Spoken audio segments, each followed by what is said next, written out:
Now, as you walk westward along the promenade, you can admire the riverside facades of the many warehouse showrooms that were built between 1850 and 1900 along des Commissaires, today's de la Commune Street. Commerce exploded during the boom years of the Industrial Revolution, and des Commissaires Street was more or less Montreal's window to the world.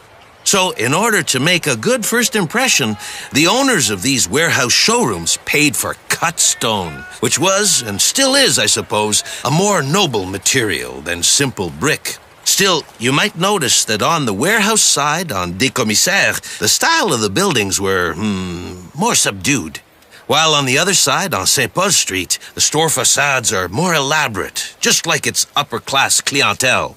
In a typical warehouse showroom, you would find, on the ground floor, the retail and wholesale counters, as well as the manager's office. Showrooms were on the first floor, handling and finishing and conditioning of products on the middle floor, and finally, workshops were located on the top floors. The area around the port was the #1 distribution center for imported and manufactured goods in Canada. They made a little bit of everything here. Shoes and jewelry, drugs and chemical products, even pianos.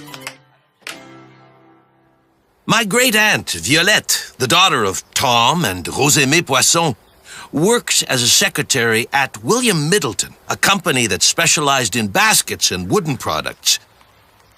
The company was housed in the elegant Platt House, which you can see right there on the corner of de la Commune, or des Commissaires, and St. Lawrence Boulevard. It was built in 1822. If you stand close to the railway track, you'll notice the freight elevator above the large central windows. And you probably can't tell just by looking at it, but it was once divided into 2 distinct buildings, a store on St. Paul and a warehouse on des Commissaires. The wings connecting the front and the back were added to create more warehousing space. Anyways, it's a beautiful building, and a nice example of the evolution of the architecture in this area.